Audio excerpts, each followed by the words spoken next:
Hello, and welcome back to Mount and Blade 2 Bannerlord. I'm your host, Jeremis. During the winter of 1121, the town of Sanala rebels yet again. However, the rebels in question are different than those who had rebelled against Empress Alea previously.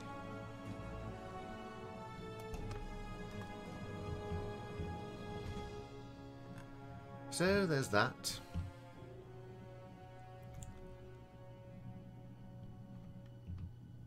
Clearly the town of Sanala during Empress Alea's reign is a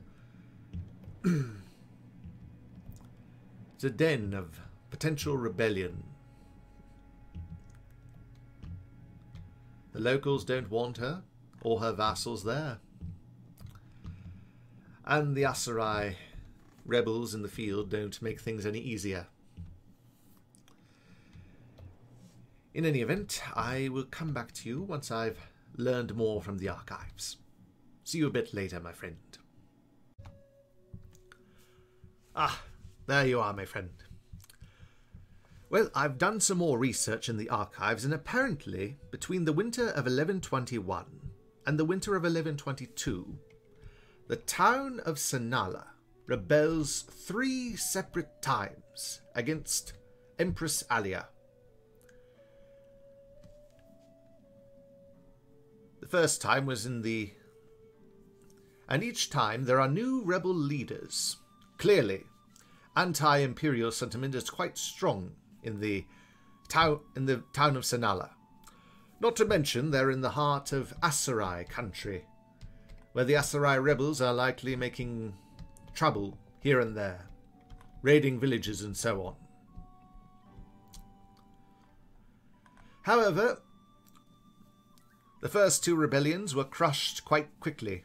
The third is likely to have the same result.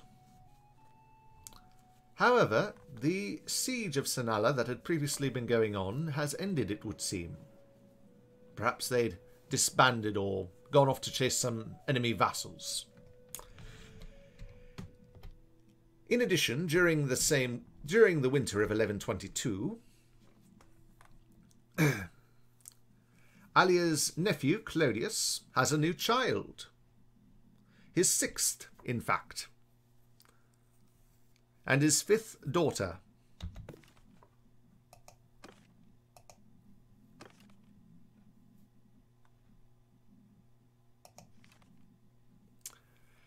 Deasora.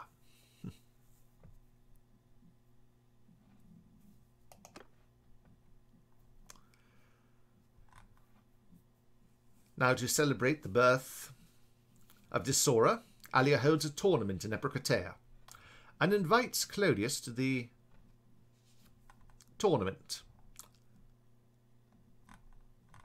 However, Claudius has not yet reached the town, so it seems likely the tournament goes on without him.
Panestia the Wronged. I've never heard of this person before. Though there are many companions with the name the Wronged. Anyway, I'll cut away here and come back a bit later. See you then. Ah, there you are, my friend. Between the first three rebellions of the Sanala rebels against the Calradic Empire, something quite interesting happens. The rebels who took Sanala were themselves rebelled against by the people of Sanala once again, resulting in the creation of the Hasseidh clan, who have joined the Aserai, and the Thul clan, who have joined the Vlandians. In addition,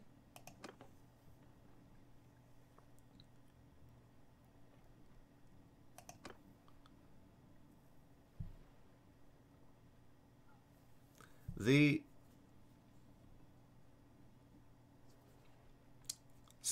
Sanala rebels have rebelled several times so far.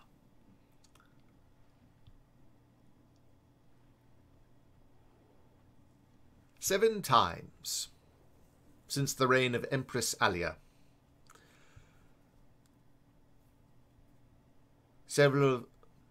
Many of the times were against the Empress, while others were against the rebel factions themselves. Currently, the current Sanala rebels are at war with the Aserai. So that's quite interesting. It would seem that the town of Sanala is opting in the spring of 1125 to become an independent nation on relatively friendly terms with the Calradic Empire. In any event, I've yet more documents to look over, so I shall see you a bit later, my friend. See you then. Ah, I've returned from the archives, my friend. In the summer of 1125, the Sanala rebels join the Aserai, with whom the Calradic Empire is currently in a truce. In addition, Alea's daughter, Adinia, comes of age and proves herself to be a rather skilled young woman. But even so, she has much to learn. So the Empress is going to take her out and teach her a little bit about trade in the world and so on.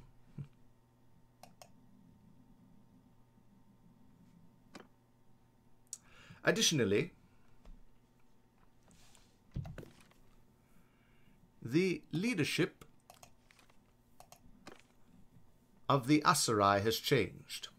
Previously, they were ruled by Suruk.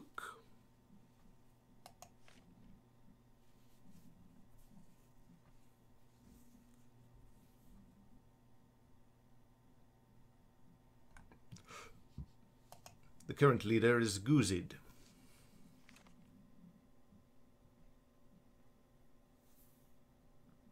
A man 72 years of age and likely to die soon.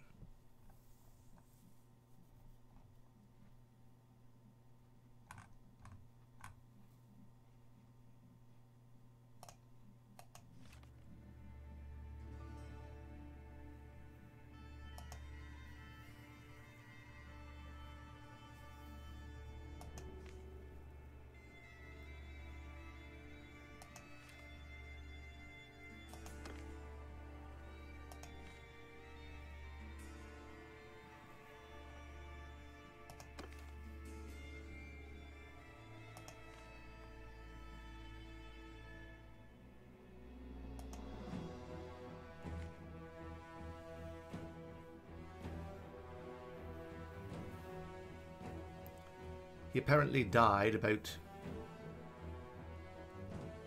300 days earlier.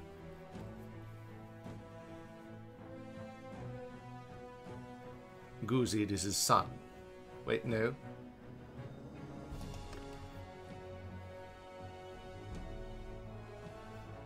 It doesn't matter.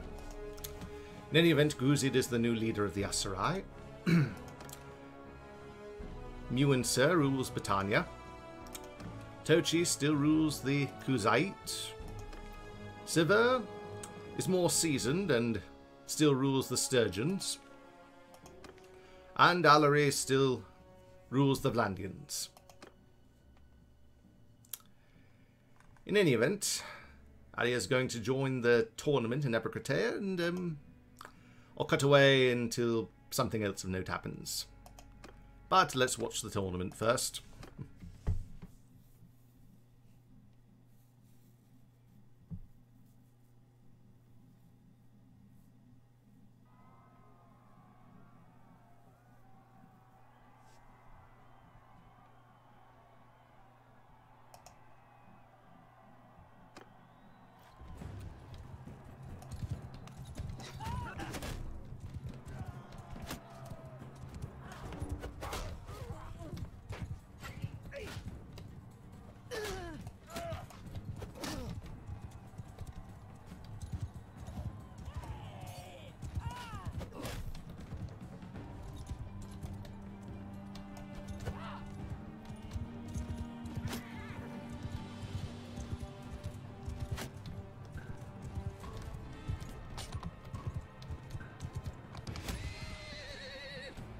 Oh no.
Anyway, I shall cut away here and come back a bit later. See you then, my friend. Oh, there you are. Well, I decided to... While Alea was travelling with her daughter Adinia, I decided to take in some of the sights, you know. Take a leisurely stroll through a village. I've been going onward and never really taking in the sights. Now I have the current settings on my game to be rather low, so the quality of the graphics is going to be, well, low of course. But I thought I'd look around.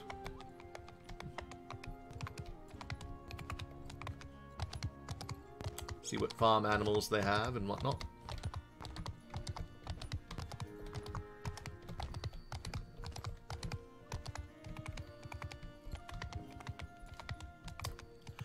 A person in the comments said that if I stop to talk to a child, they'll tell me a poem. Garios, Garios, brave and strong, always right and never wrong. The men all trust in him with their lives, but not their daughters or their wives. Her face looks very adult. Oh, sorry, madam. May I be of service? Ah, yes. We had such rhymes when I was young. And suddenly her face looks like that of a child. But if I change the position, older, younger. Or younger and older, whatever. Oh, there's another child.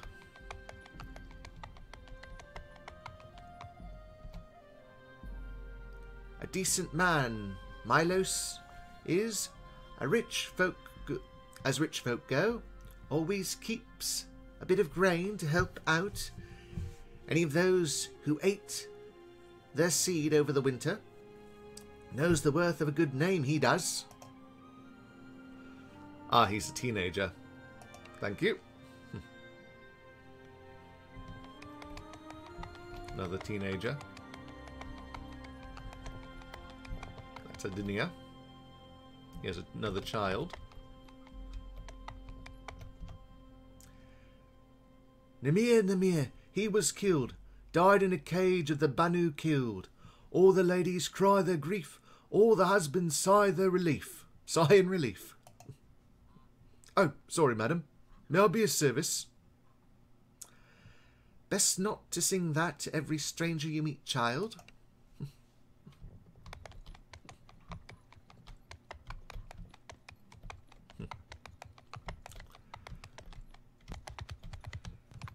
They have done a good job with the graphics and things with Bannerlord.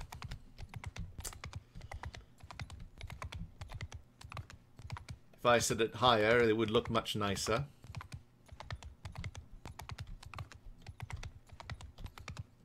I do remember when I had it on a higher setting, there were a lot more animals about, pigs, chickens, what have you.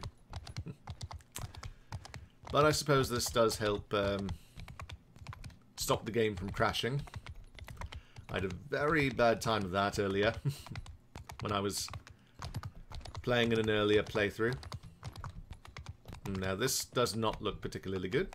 Oh. A duck or a chicken? Oh, there's the ducks or geese.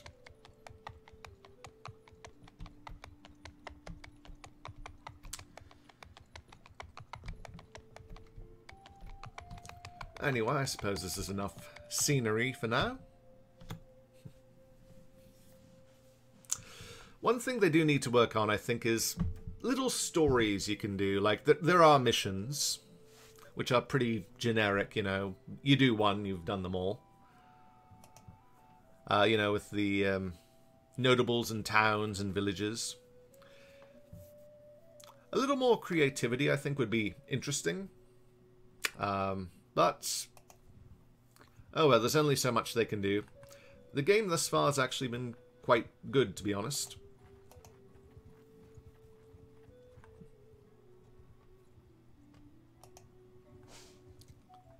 Down here's Poros. I think I'll take another leisurely ride through the town. But I'll do a little trading first.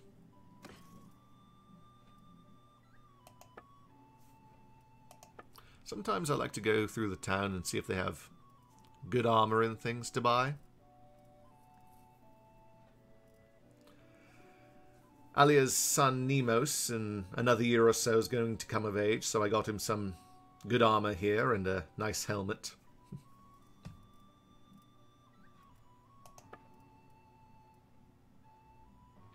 I guess I'll buy the Sturgeon Hunter.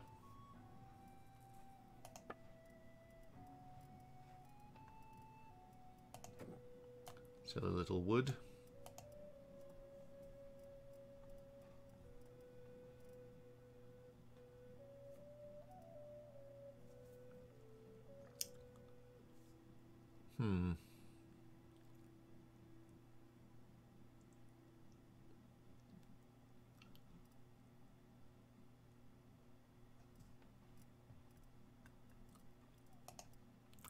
I need more oil. I like to keep a good stock of oil on me.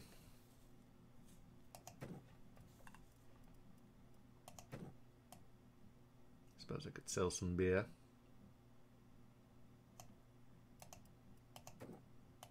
Good price for dates here.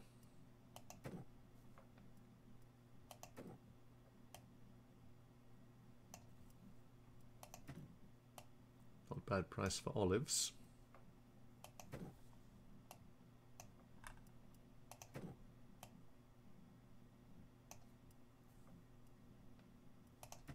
Good price for grain.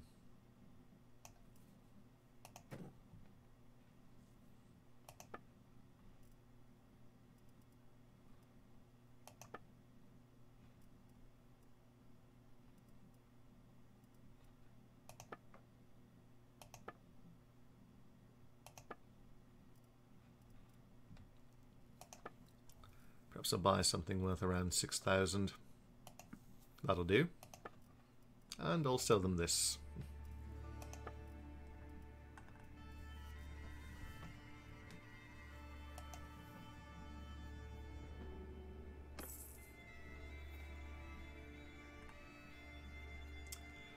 Now let's have a little walk around the town.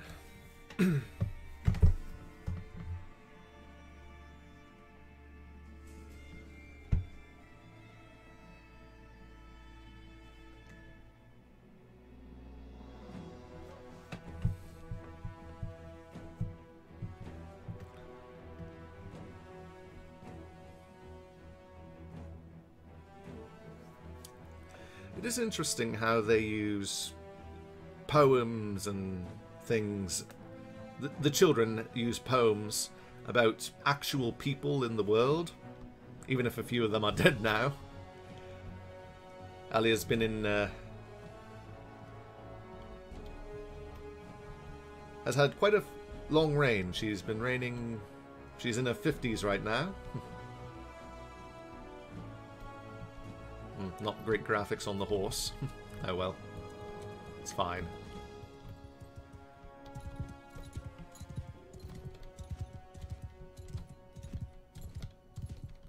Waterfront's over there.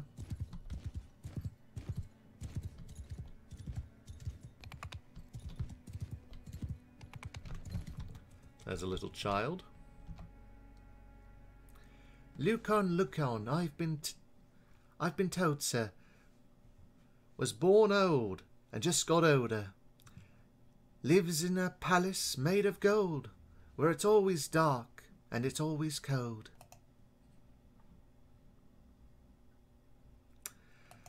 Lovely rhyme. So perhaps it has to do with region.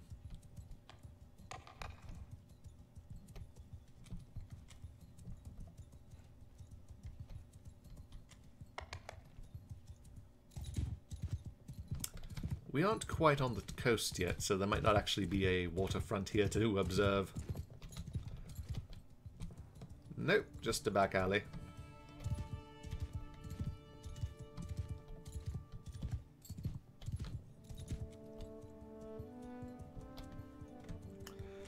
Anyway, that's enough exploring, I suppose.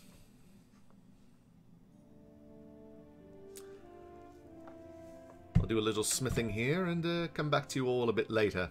See you then. Ah, there you are, my friend. During the autumn of 1125, Empress Alea visits the port city of Vostrum. However, while she does this, the Aserai declare war, and the town of revolts.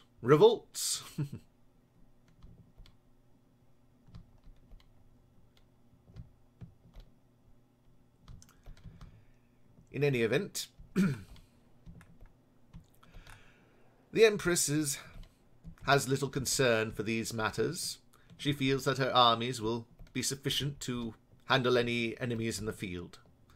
So she participates in the local tournament.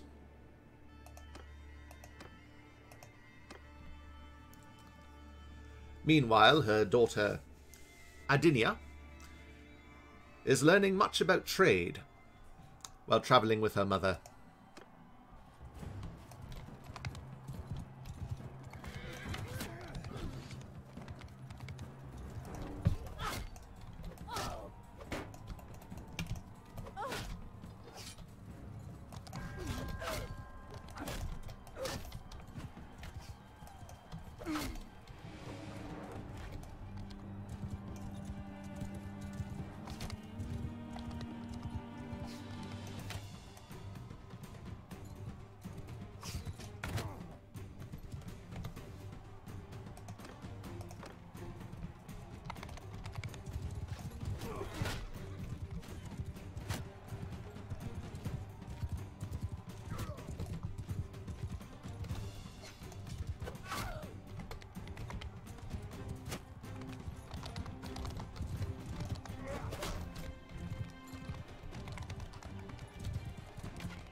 Anyway, I think I'll take a walk around town. Have a look at the ocean.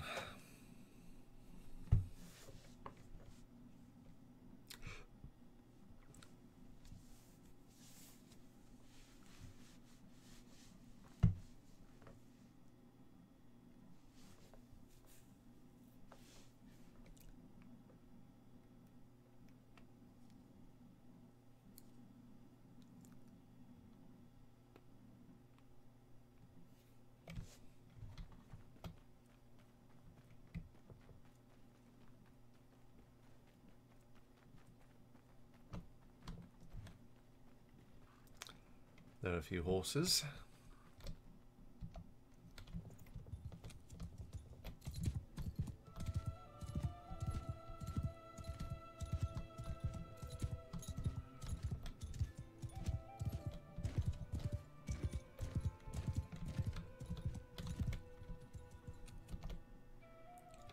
Garios, Garios, brave and strong, always right and never wrong.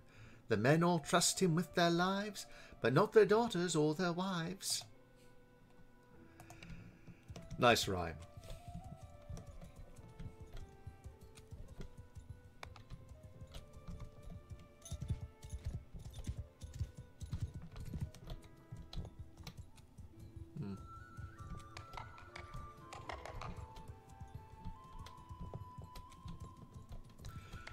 These streets remind me a little bit of Swadian towns, a little. Back in Warband. The design, the layout. But also different. There's no real waterfront here. Well. It's fine. They'll probably update this game later.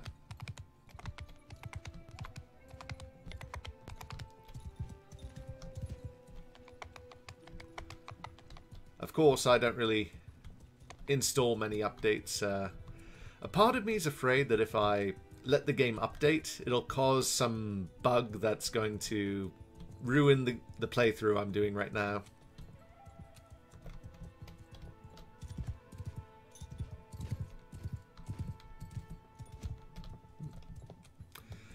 Anyway, I'll cut away here and come back a bit later.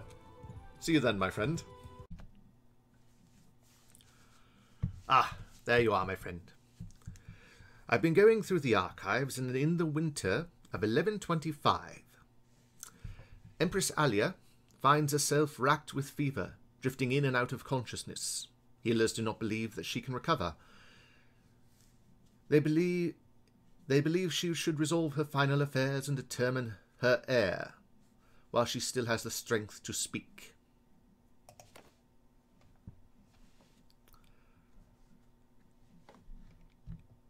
At some point during the year 1126, the Empress will succumb to her illness. Meanwhile, the town of Revolt has had the rebellion crushed.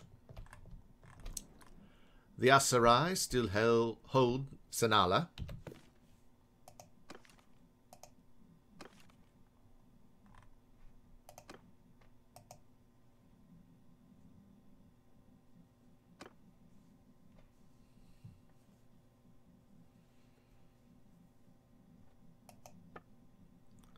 However, their strength is dwindling. When the war began, they had around 1,700 soldiers. Now, far fewer.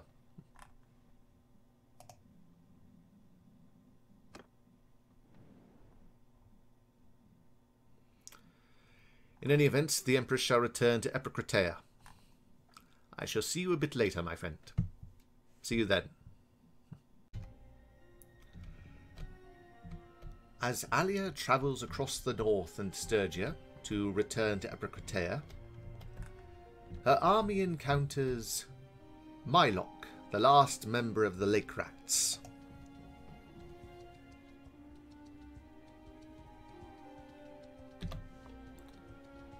Her party gives chase.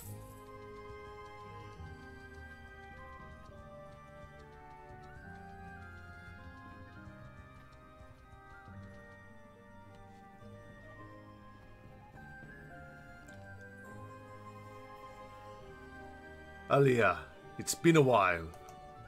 So then, what is it? Oh my, sorry. You know we're at war. Surrender or die. I have no wish to fight you. I don't care. Yield or fight. So, we fight then.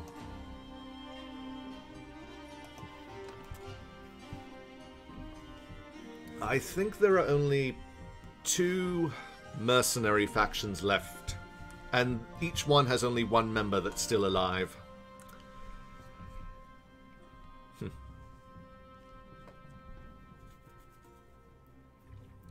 Old age catches up to everyone, I suppose.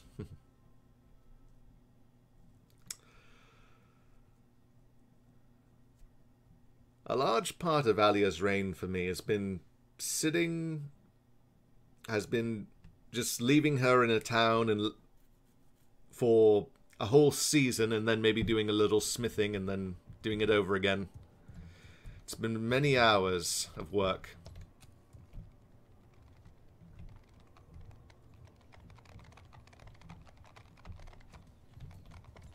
Everyone!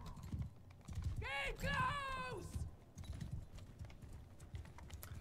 This may be Alia's last battle.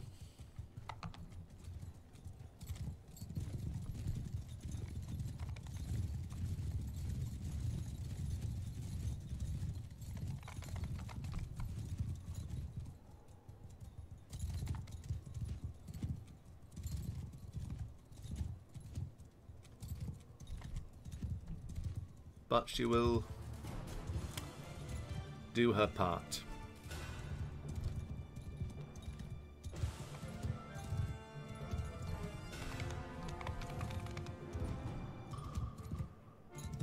The enemy will likely take up a defensive position, as you can see. Let's go up here.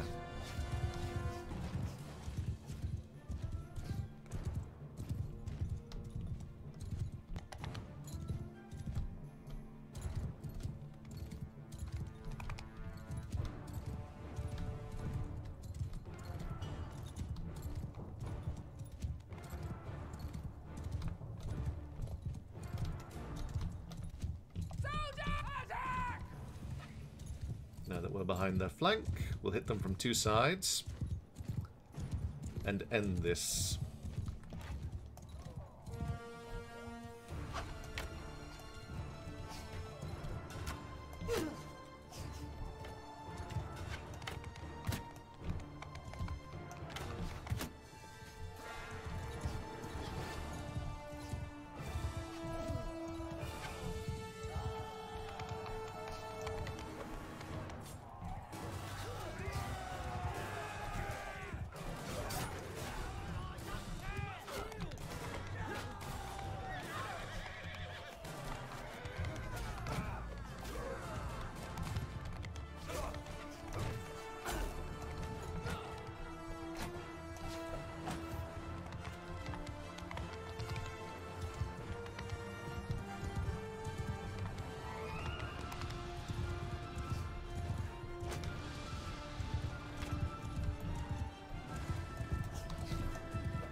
The last fighter.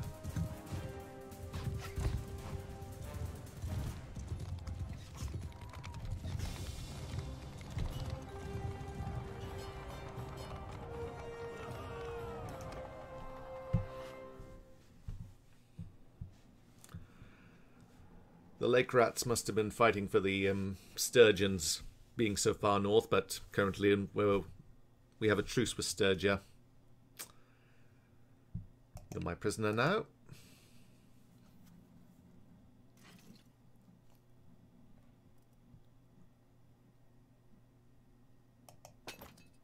I'll take these ones as prisoners.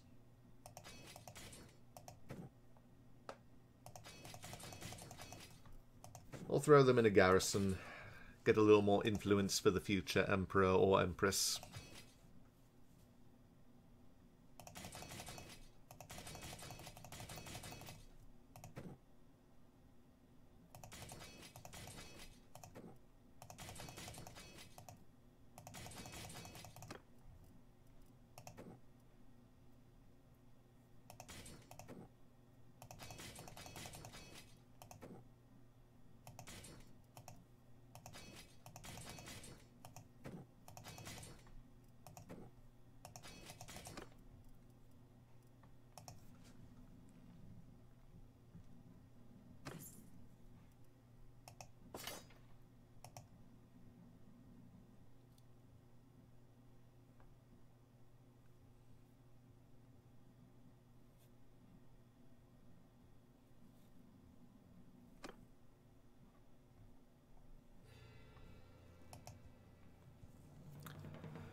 Anyway, I'll cut away here and come back a bit later.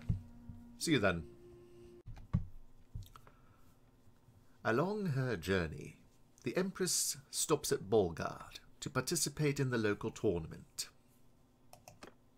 Although she is weakened by her illness, she feels she can still give the young ones a thrashing.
Anyway, I'll come back to you a bit later when I've found something else of note. See you then. And so, during the spring of 1126, Empress Alea reaches Epicrotea. I think I should mention to you guys that if your character is about to die, like mine is, you should go to the nearest town, a castle you own, open your stash, and throw in all the loot that you do not want to lose in here. I'm keeping a little food variety for her final days, but that's about it. Otherwise, everything goes in here. The equipment she has on will be given to her successor, so that's not a worry. But I have a lot of good armor and things in here. This isn't very important.